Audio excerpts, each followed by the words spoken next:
tengamos es para el bien del mundo. Y tanto en el pensamiento como en el sentimiento y como en la acción, el servicio a otros es lo natural.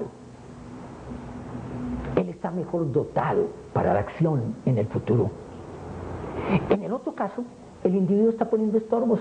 Al contrario, su carácter se ha hecho más débil en ese sentido. Ha crecido su ego. Todos los días sale a ver el aviso y hay que brillar esas letras. ¿Cómo es posible que se están llenando de orín y hay que dejarlas limpias para que se vea fulano de tal que dio ese hospital? Y por lo tanto, él está buscando para sí en vez de estar buscando para el bien del mundo. En karma nosotros no podemos saber y solamente se puede especular en relación a los resultados, porque siempre se introducen nuevos factores que pueden cambiar las circunstancias. Pero si suponemos que no se han cambiado ninguna de esas circunstancias, lo más probable es que en una vida futura los dos tengan también muchos bienes y ese ser generoso seguirá siendo uno de los ricos que necesitamos en el mundo para que sigan haciendo buenas obras en beneficio de los demás. Pero ese otro tal vez se va a encontrar con que el dinero se vuelve contra él mismo. Es posible que ese exceso de dinero se le convierta en motivo de sufrimiento. Tal vez se va a encontrar con persecuciones, con secuestros, con amenazas, con que no puede estar libre en ningún momento, que está en peligro permanentemente. Tal vez va a tener unos hijos que no aprecian lo que él tiene y el dinero va a ser causa de que se entreguen a la perdición.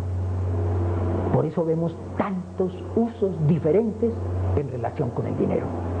Esto es simplemente pues un ejemplo que les estoy poniendo a ustedes, porque ese individuo tal vez egoísta que puso ese gran letrero en el hospital, una vez que empieza a ver la alegría y cómo se sanan muchos seres, puede ir cambiando su condición y empiece a sentir que lo que él no consideró nunca ha sido lo mejor de su obra y puede cambiar él en su naturaleza. Son nuevos factores. Por eso el karma no es determinista. Nunca tenemos nosotros una dirección exacta para el karma. Es decir, se pusieron estas condiciones, tiene que haber estos resultados. Porque siempre se pueden introducir nuevos factores que cambian la dirección. No es ir contra la ley.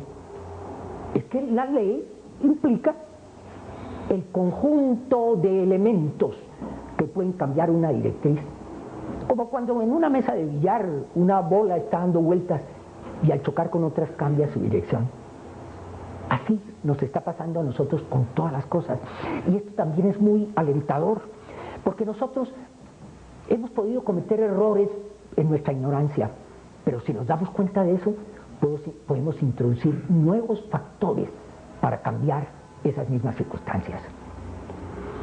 Por ejemplo, si hemos tenido dificultades con otra persona y se han creado cadenas de odio o de enemistad con algún ser y dejamos que eso siga así, cada día será esto más conflictivo si estamos en contacto con un ser así.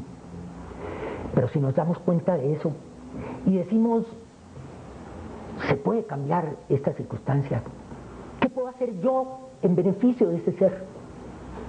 ¿Cómo podemos aliviar esa situación, cambiarla? Y pongo de mi parte. Es posible que una enemistad surja, una enemistad muy profunda, una amistad que permanece, tal vez no solamente por una vida, sino por muchas.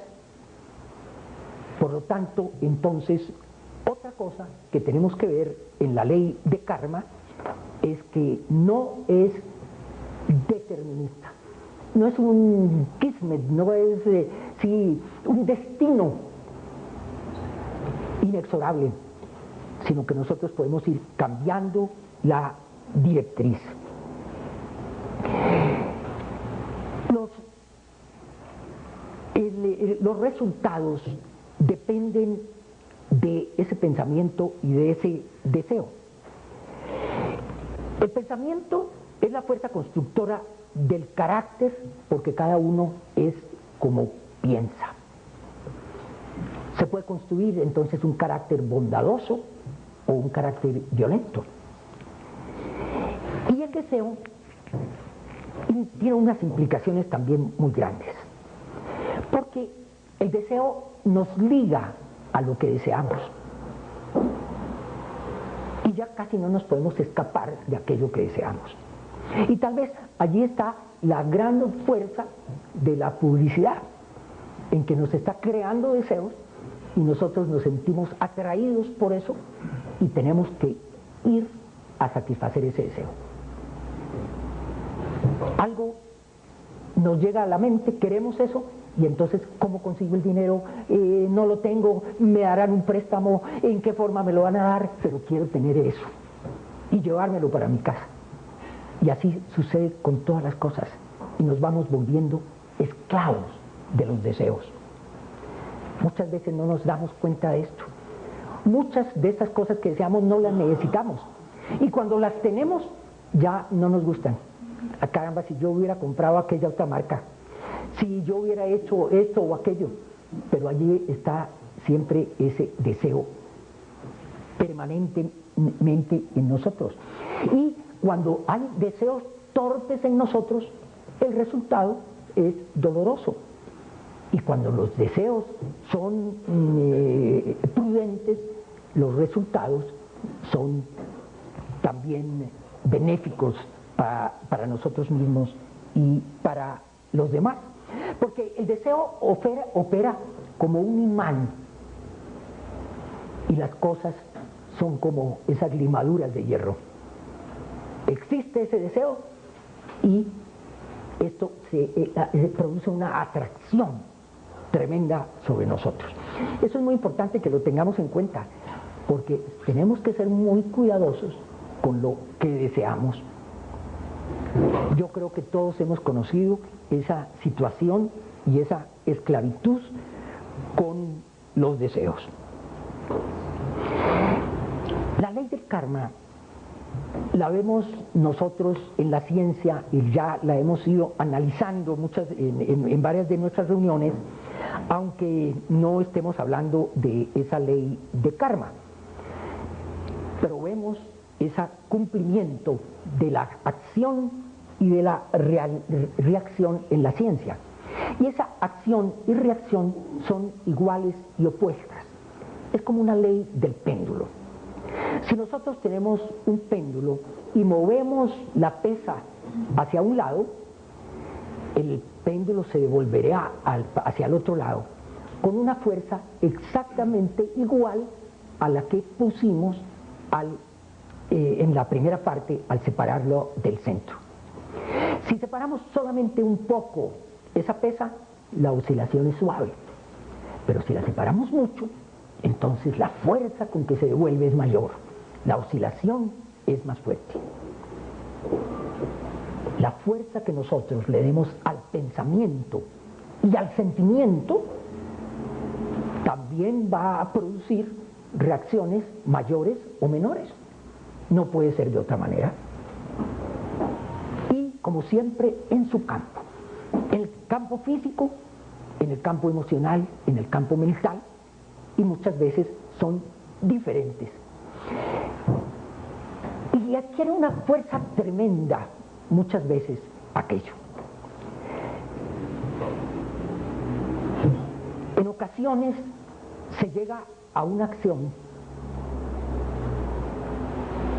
que tal vez no hubiera querido el que la produjo, pero que se le ha vuelto se le convirtió en algo inevitable para él.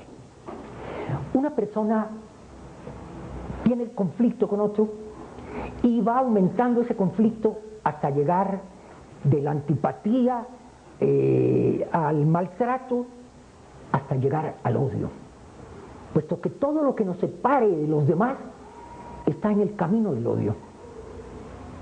Empieza por cosas sencillas, una molestia con alguien, ya eso es separatividad, pero eso puede ir aumentando con el tiempo. Y llega a un extremo que puede ser el del odio. Y una persona puede estar odiando a otra durante mucho tiempo. Y cuando se odia, se busca el mal, se busca el daño de otra persona. Puede estar así años, porque no se ha presentado la ocasión tal vez de producirle ese daño a esa persona. Y de pronto hay alguna circunstancia y esta persona comete un crimen, asesina a esa persona o le hace daño a algún familiar. Y después dice, yo no quería hacer esto. ¿Por qué? ¿Por qué sucedió? No era esa mi intención. Ciertamente yo no lo quiero, pero yo no quería hacerle daño. Es que ha puesto una fuerza tan tremenda que los resultados se vuelven inevitables.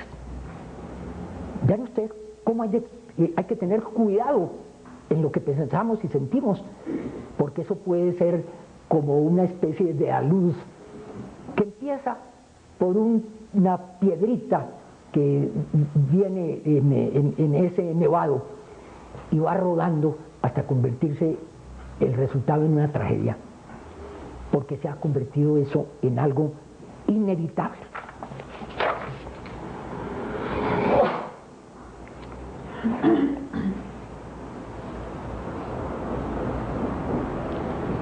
El que sea inviolable la ley natural es una salvaguardia para el hombre. Sin esa exactitud nosotros nunca podríamos saber si una acción es buena o es mala, si una acción se debe ejecutar o no se debe ejecutar. En lo físico tal vez lo vemos con mayor claridad, pero en el campo de la ética, en el campo moral, tal vez no sabremos nosotros qué podría suceder. Pero esto que es inviolable, esta ley nos da esa exactitud. Nosotros podemos trascender aquello negativo y lograr el buen resultado por el conocimiento de esa inviolabilidad que conduce al ser de la ignorancia a la sabiduría, del egoísmo a la compasión, del mal obrar al buen obrar. Y nos encontramos entonces con esos resultados, que siempre el buen obrar conduce al placer, conduce a aquello que el ser ha querido siempre, y el mal obrar conduce al dolor. Pero nunca, no siempre lo vamos a ver inmediatamente, sino que va a pasar muchas veces algún tiempo, a veces a otra vida, para darnos cuenta de que pasen esos, para que tengamos esos resultados. Esta ley de karma se encuentra muy bien explicada en algunas religiones orientales, especialmente en el hinduismo y en el budismo. Pero también la encontramos, aunque no expresada tan constantemente, en las escrituras cristianas, sino que a veces pasamos por alto o leemos rápidamente y no nos damos cuenta de la expresión. Citaré solamente tres casos, tres frases. Una es de Mateo 7:1-2, que dice: no juzguéis para que no seáis juzgados, porque con el juicio con que juzgáis seréis juzgados, y con la medida con que medís os será medido. Es exactamente la ley del karma. Esta, que es muy explícita, de Gálatas 6:7, dice: no os engañéis, Dios no puede ser burlado, pues todo lo que el hombre sembrare, eso también recogerá. Es exactamente el cumplimiento de la ley de karma. Esta de Colosenses 3:25: mas el que hace injusticia recibirá la injusticia que hiciere, porque no hay acepción de palabras, de personas. tal vez va a tener unos hijos que no aprecian lo que él tiene y el dinero va a ser causa de que se entreguen a la perdición. Por eso vemos tantos usos diferentes en relación con el dinero. Esto es simplemente pues un ejemplo que les estoy poniendo a ustedes, porque ese individuo tal vez egoísta que puso ese gran letrero en el hospital a los resultados, porque siempre se introducen nuevos factores que pueden cambiar las circunstancias.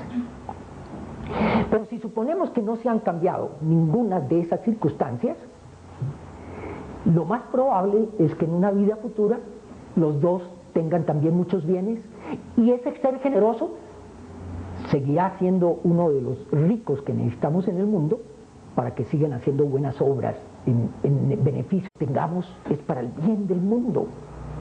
Y tanto en el pensamiento como en el sentimiento y como en la acción, el servicio a otros es lo natural.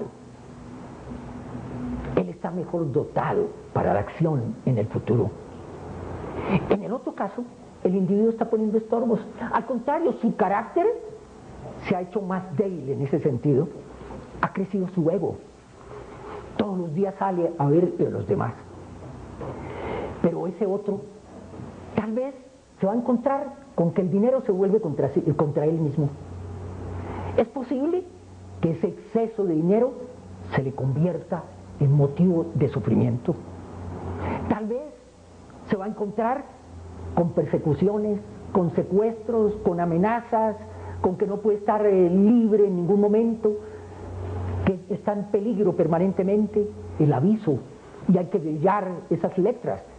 ¿Cómo es posible que se están llenando de orín y hay que dejarlas limpias para que se vea fulano de tal que dio ese hospital? Y por lo tanto, él está buscando para sí en vez de estar buscando para el bien del mundo. El karma nosotros no podemos saber y solamente se puede especular en relación